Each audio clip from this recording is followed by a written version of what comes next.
जय हिंद दोस्तों, स्वागत है एक बार फिर से। आज दिन भर की तमाम बड़ी खबरों में पहली अपडेट में जानेंगे। राहुल गांधी ने बीजेपी और आरएसएस पर बोला जबरदस्त हमला। बोले सत्ता के लिए बीजेपी मणिपुर तो क्या पूरे देश को जला देगी। उधर भारत जोड़ो यात्रा 2.0 के लिए बन गई रणनीति। राहुल गांधी के साथ दिखेंगे अखिलेश यादव और जयंत चौधरी। तो वहीं विपक्षी गठबंधन इंडिया की मुंबई में होने वाली बैठक की तारीख हो गई तय। तो उधर मल्लिकार्जुन खड़गे ने पीएम मोदी पर बोला जबरदस्त हमला। बोले मणिपुर पर नहीं बोलते लेकिन राजस्थान में भाषण देते हैं। उधर आखिर क्या है सीमा हैदर की सच्चाई। पाकिस्तान बोला हमारे देश की है या नहीं, ये अभी तक नहीं हुआ है कंफर्म। तो वहीं पाकिस्तान यूनिवर्सिटी में छात्राओं के 5000 अश्लील वीडियो वायरल। पाकिस्तान में मचा हड़कंप। तो उधर अमित शाह ने दे दिया मिशन 2023 की जीत का मंत्र।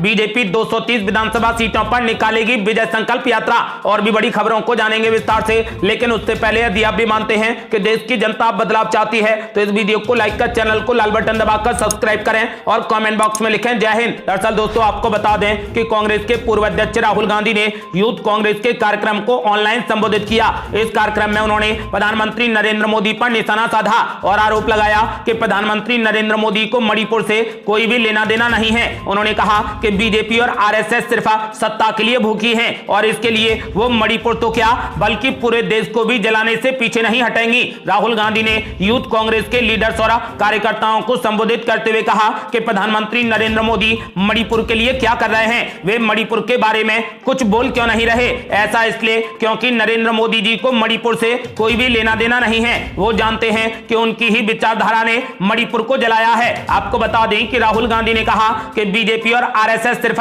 सत्ता चाहती हैं और सत्ता पाने के लिए ये कुछ भी कर सकती हैं। सत्ता के लिए ये मणिपुर को जला देंगे, सारे देश को जला देंगे। इनको देश के दुख और दर्द से कोई भी फर्क नहीं पड़ता है। राहुल गांधी ने कहा कि आरएसएस और बीजेपी और कांग्रेस के बीच में विचारधारा की लड़ाई चल रही है, जहां पर कांग्रेस की विचारधारा संविधान की रक्षा, देश को जोड़ने और सामाजिक असमानता के खिलाफ लड़ने की है। तो वहीं आरएसएस और बीजेपी चाहती है कि कुछ चुनिंदा लोग ये देश चलाएं और देश का सारा धन उन्हीं के हाथ में चला जाए। राहुल गांधी ने कहा कि आपके दिल में देश प्रेम है, इसीलिए जब देश को चोट लगती है, देश के किसी नागरिक को चोट लगती है तो आपके दिल को भी चोट लगती है, आप उदास हो जाते हैं। मगर बीजेपी और आरएसएस के लोगों को कोई दुख नहीं होता, कोई दर्द नहीं होता, क्योंकि ये हिंदुस्तान को बांटने का काम कर रहे हैं। राहुल गांधी ने बीजेपी और आरएसएस पर जमकर हमला बोला। उन्होंने कहा कि सत्ता के लिए बीजेपी मणिपुर तो क्या पूरे देश को जला देगी।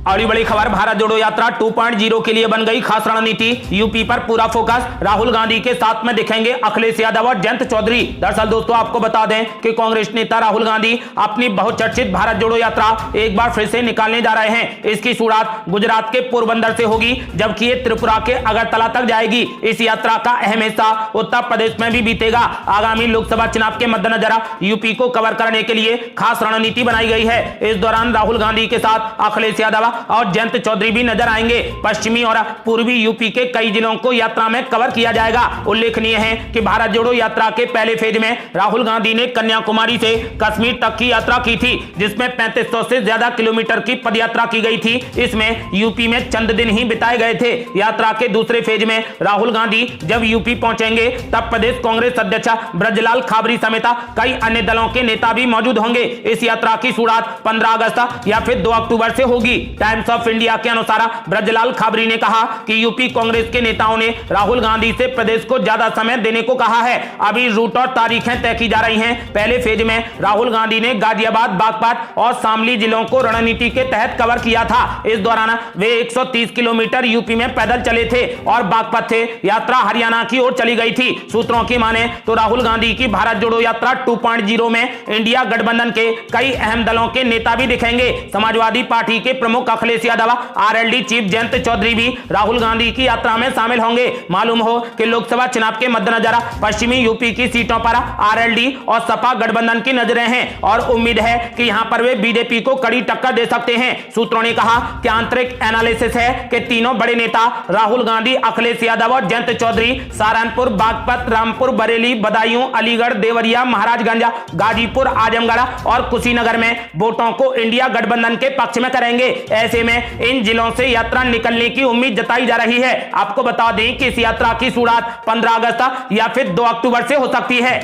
अगली बड़ी खबर, विपक्षी गठबंधन इंडिया की मुंबई में होने वाली बैठक की तारीख हो गई तय, संयोजक पद पर भी हो सकता है बड़ा फैसला। दरअसल दोस्तों आपको बता दें कि विपक्षी गठबंधन इंडिया की अगली बैठक की तारीख तय कर दी गई है। सूत्रों के अनुसार मुंबई में होने वाली ये बैठक 25 और 26 अगस्त को होगी। पटना और बेंगलुरु के बाद विपक्षी गठबंधन की ये तीसरी बैठक है जिसमें संयोजक के अलावा कई अहम फैसले होंगे। लोकसभा चुनाव में बीजेपी को चुनौती देने के मकसद से 26 विपक्षी दलों ने महागठबंधन तैयार किया है। बेंगलुरु की बैठक में विपक्षी दलों ने घोषणा की थी कि उनके गठबंधन को इंडिया कहा जाएगा। कांग्रेस के राष्ट्रीय अध्यक्ष मल्लिकार्जुन खड़गे ने कहा कि अगले लोकसभा चुनाव में इंडिया और बीजेपी के नेतृत्व वाले एनडीए के बीच में कड़ा मुकाबला होगा। इस दौरान कांग्रेस नेता राहुल गांधी ने भी कहा था कि अब लड़ाई एनडीए और इंडिया के बीच है। पीएम मोदी का मुकाबला इंडिया से होगा और सबको पता है कि जब कोई इंडिया के खिलाफ खड़ा होता है तो जीत किसकी होती है। आपको बता दें कि फिलहाल मुंबई में होने वाली बैठक 25 और 26 अगस्त को होगी। अगली बड़ी खबर, राजस्थान की रैली में पीएम मोदी ने कांग्रेस पार्टी पर बोला जबरदस्त हमला, भ्रष्टाचार परिवारवाद छोड़ो इंडिया का दिया नारा। दरअसल दोस्तों आपको बता दें कि पीएम नरेंद्र मोदी ने सीकर में आयोजित रैली के दौरान कांग्रेस पार्टी पर जमकर हमला बोला। 26 विपक्षी दलों द्वारा मिलकर इंडिया नाम से बनाए गए गठबंधन को पीएम मोदी ने मुखौटा करार दिया। अपनी सरकार के कामकाज को गिनवाते हुए पीएम मोदी ने कहा कि राजस्थान में बेटियां सुरक्षित नहीं है। साथ ही उन्होंने भ्रष्टाचार परिवारवाद और तुष्टीकरण छोड़ो इंडिया का नारा भी दिया। आपको बता दें कि पीएम मोदी ने कहा कि महात्मा गांधी ने नारा दिया था अंग्रेजों भारत छोड़ो, जिसके बाद अंग्रेजों को देश छोड़कर जाना पड़ा था। आज हम समृद्ध भारत का संकल्प लेकर चल रहे हैं। वैसे ही आज का मंत्र है भ्रष्टाचार छोड़ो इंडिया, परिवारवाद छोड़ो इंडिया, तुष्टीकरण छोड़ो इंडिया। पीएम मोदी ने कहा कि क्विट इंडिया ही भारत को बचाएगा। पीएम मोदी ने कहा कि लाल डायरी में राजस्थान की अशोक गहलोत सरकार के काले कारनामे दर्ज हैं, जिसकी चर्चा इन दिनों राजस्थान में जमकर हो रही है। कांग्रेस ने राजस्थान सरकार चलाने के नाम पर यहां सिर्फ लूट की दुकान चलाई है और झूठ का बाजार चलाया है। झूठ की दुकान का सबसे ताजा प्रोजेक्ट है राजस्थान की लाल डायरी। कहते हैं कि इस लाल डायरी में कांग्रेस सरकार के काले कारनामे दर्ज हैं। पीएम मोदी ने कहा कि लोग कह रहे हैं कि जब ये लाल डायरी के पन्ने खुलेंगे तो अच्छे अच्छे निपट जाएंगे। कांग्रेस के बड़े से बड़े नेताओं की इस लाल डायरी का नाम सुनते ही बोलती बंद हो रही है। ये लोग भले ही मुंह पर ताला लगा लें, लेकिन ये लाल डायरी इस चुनाव में कांग्रेस का डिब्बा गोल करने जा रही है। पीएम मोदी ने कहा कि राजस्थान के लोग बहन बेटियों के सम्मान से खिलवाड़ कभी भी बर्दाश्त नहीं कर सकते। मां पद्मावती और मां पन्नाधाई की धरती की बेटियों के साथ में जो हो रहा है वो आक्रोश से भर देता है। पीएम मोदी ने आगे कहा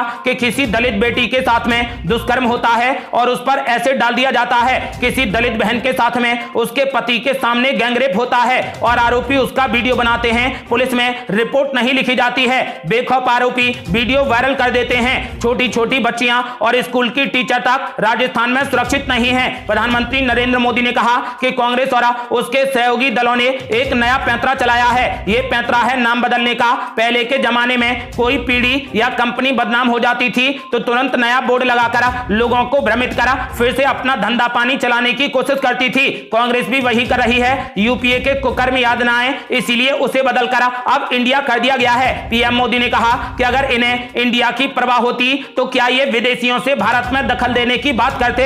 अगर इन्हें इंडिया की परवाह होती तो क्या ये सर्जिकल स्ट्राइक और एयर स्ट्राइक पर सवाल उठाते। अगर इन्हें इंडिया की परवाह होती तो क्या गलवान में सेना के शौर्य को कटघरे में खड़ा करते। क्या ये वही चेहरे हैं जो आतंकी हमले होने पर दुनिया के सामने रोते थे लेकिन करते कुछ नहीं थे।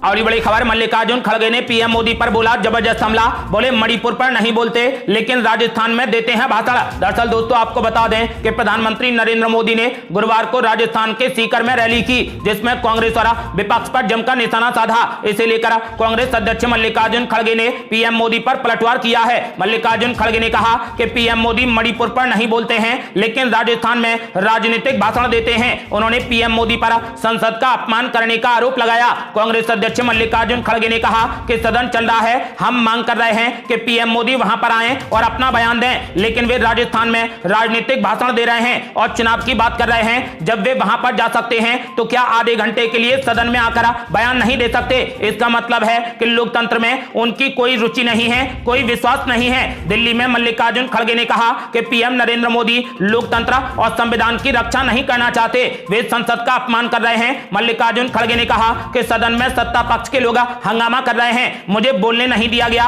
उन्होंने कहा कि ऐसा पहले कभी नहीं होता था कि सत्ता पक्ष के लोग सदन में हंगामा करें। आपको बता दें कि फिलहाल पूरा विपक्ष पीएम नरेंद्र मोदी के बयान पर अड़ा है।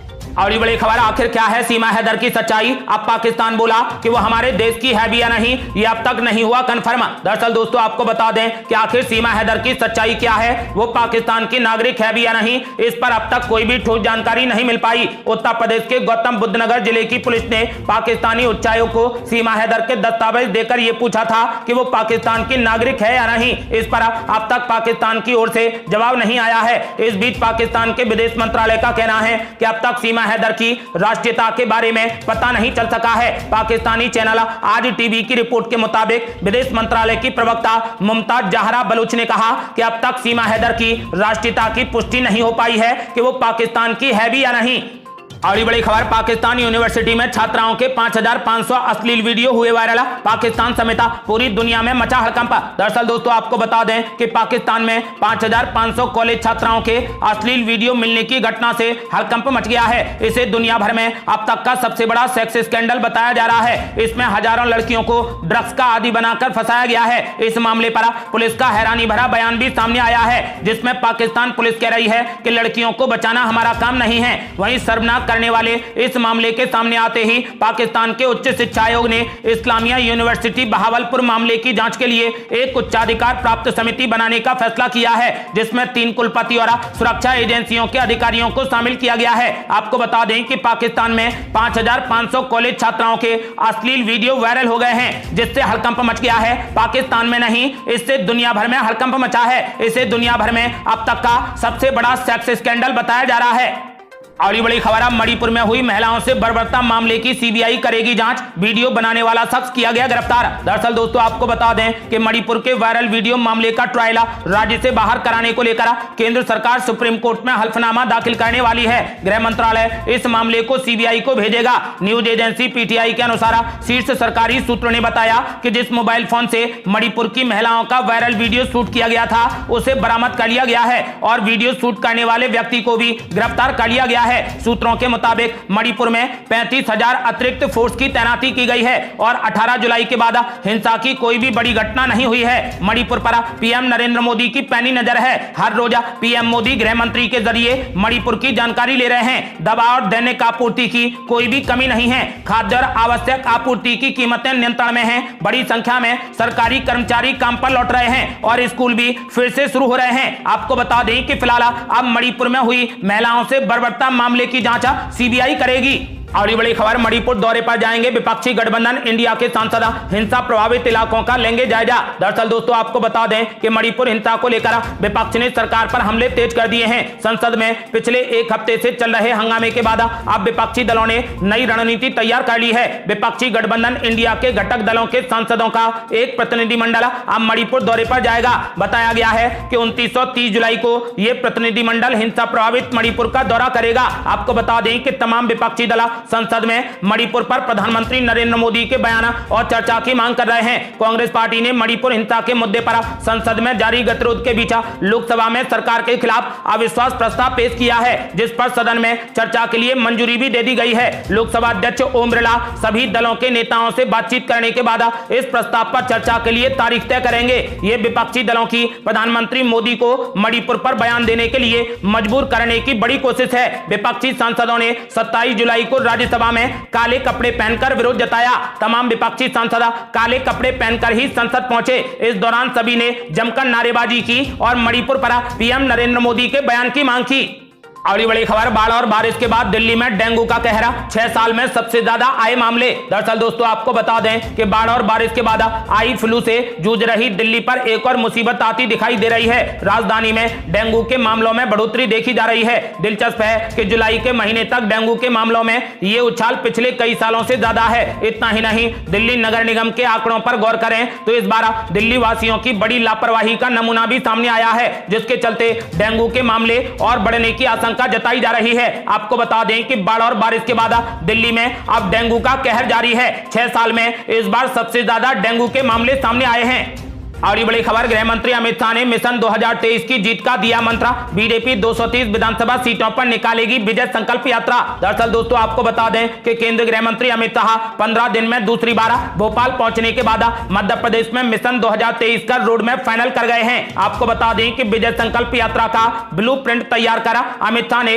पार्टी की टॉप लीडरशिप को सत्ता में वापस आने का मंत्र दिया है। मध्य प्रदेश में भाजपा सभी 230 विधानसभा सीटों पर विजय का संकल्प लेकर अपनी यात्रा निकालेगी। ये यात्रा सभी 6 अंचलों से निकलेगी। इसे प्रदेश के अंचलों के छत्रप नेता ही लीड करेंगे। इन यात्राओं को निकालने का जिम्मा केंद्रीय मंत्री नरेंद्र सिंह तोमर, ज्योतिरादित्य सिंधिया, प्रहलाद पटेल, राष्ट्रीय महासचिव कैलाश विजयवर्गीय, प्रदेश अध्यक्ष बीडी शर्मा और मुख्यमंत्री शिवराज सिंह चौहान को दिया गया है। आपको बता दें कि फिलहाल बीजेपी 230 विधानसभा सीटों पर विजय संकल्प यात्रा निकालने जा रही है। और ये बड़ी खबर, किसानों को मिल गई बड़ी खुशखबरी। 8.5 करोड़ किसानों के खाते में आ गई 14वीं किस्त। दरअसल दोस्तों आपको बता दें कि प्रधानमंत्री किसान सम्मान निधि की 14वीं किस्त का पैसा किसानों के बैंक खाते में डाल दिया गया है। प्रधानमंत्री नरेंद्र मोदी ने 27 जुलाई को राजस्थान के सीकर में आयोजित एक समारोह में प्रधानमंत्री किसान सम्मान निधि योजना की 14वीं किस्त के 17,000 करोड़ रुपए 8.5 करोड़ किसानों के बैंक अकाउंट में ट्रांसफर कर दिए। योजना के तहत साल में 6,000 रुपए किसानों को दिए जाते हैं। आपको बता दें कि प्रधानमंत्री नरेंद्र मोदी ने राजस्थान के सीकर में आयोजित एक समारोह में प्रधानमंत्री किसान सम्मान निधि योजना की 14वीं किस्त किसानों के खाते में डाल दी है। और ये बड़ी खबर, पेटीएम ने कर दिया बड़ा ऐलान। अब बाजार से आधे दाम पर पेटीएम से ऑर्डर कर सकते हैं टमाटर। दरअसल दोस्तों आपको बता दें कि देश में टमाटर की कीमतों में इस बार जबरदस्त उछाल आया है। कहीं कहीं तो टमाटर का भाव 200 रुपए प्रति किलो तक पहुंच गया है। सरकार ने आम आदमी को राहत देने के लिए कई शहरों में सस्ते भाव पर टमाटर मुहैया कराया है। अब पेटीएम ने भी लोगों को घर बैठे सस्ते टमाटर खरीदने की सुविधा दे दी है। इसके लिए पेटीएम ने ONDC और NCCF के साथ में साझेदारी की है। पेटीएम की ये सुविधा फिलहाल दिल्ली NCR में ही उपलब्ध है। पेटीएम ई-कॉमर्स प्राइवेट लिमिटेड ने दिल्ली NCR में 70 रुपए प्रति किलो के भाव पर टमाटर बेचने के लिए ONDC और NCCF के साथ में साझेदारी की है। 70 रुपए प्रति किलो की रियायती दर पर एक व्यक्ति को सिर्फ 2 किलो टमाटर खरीदने की ही सुविधा मिलेगी। आपको ऑर्डर करने के बाद अगले दिन डिलीवरी मिलेगी। अगर आज ऑर्डर करते हैं तो टमाटर आपके घर पर कल पहुंचेंगे। आपको बता दें कि आप डायरेक्ट ONDC से भी टमाटर का ऑर्डर कर सकते हैं। और ये बड़ी खबर, अब हमेशा के लिए बंद हो गया ट्विटर। एलन मस्क ने कर दिया ऐलान। दरअसल दोस्तों आपको बता दें कि ट्विटर के मालिक एलन मस्क ने इसको खरीदने के बाद से ही इसमें कई बदलाव किए हैं। कभी फीचर्स तो कभी लोगो। अब तो एलन मस्क ने इसका नाम ही बदल दिया है। ट्विटर का नाम बदलकर अब एक्स कर दिया गया है। वहीं कंपनी ने ट्विटर हैंडल को बदलकर @X कर दिया है। नाम बदलने का ऑफिशियल ऐलान सोमवार को कर दिया गया, जहां सबसे पहले ट्विटर अकाउंट का नाम बदलकर एक्स कर दिया गया था। इसके बाद प्लेटफॉर्म के लोगों को भी एक्स से रिप्लेस कर दिया गया। अब ट्विटर के हैंडल को भी एक्स कर दिया गया है, यानी ट्विटर नाम अब हमेशा के लिए खत्म हो गया है। और ये बड़ी खबर, दिल्ली में यमुना खतरा के निशान के पार, नोएडा में हिंडन से हाहाकार, 10 गांव के 5,000 घर डूबे, जिंदगी भर की कमाई पानी में बह गई। दरअसल दोस्तों आपको बता दें कि ऐसा लगता है कि दिल्ली में अभी बाढ़ का खतरा पूरे तरीके से टला नहीं है। यमुना नदी यहां अभी भी खतरे के निशान से ऊपर बह रही है। इस वक्त यमुना नदी का जलस्तर दिल्ली रेलवे ब्रिज के पास गुरुवार को 205.75 मीटर दर्ज किया गया। आपको बता दें कि राजधानी दिल्ली में भारी बारिश के बाद यमुना नदी फिर से खतरे के निशान के पार चली गई है। यमुना नदी के अलावा उसकी सहायक नदी हिंडन भी कहर बरपा रही है। आपको बता दें कि हिंडन नदी में बाढ़ आने से 10 गांव में 5,000 घर पानी में डूब गए। इनमें रहने वाले 7,000 से अधिक लोगों के जीवन भर की कमाई पानी के साथ बह गई। बाढ़ के कारण मजबूर होकर यहां के रहने वाले 3,000 से अधिक लोगों ने राहत शिविरों और स्कूलों में अपने परिवारों के साथ शरण ले ली है। ये थी अब तक की बेहद बड़ी खबरें। रोजाना की ताजा खबरों को जानने और हमसे जुड़ने के लिए चैनल को लाल बटन दबाकर सब्सक्राइब करें और घंटी बटन भी दबा दें। जल्दी मिलते हैं बड़ी अपडेट के साथ। तब तक के लिए जय हिंद, जय भारत।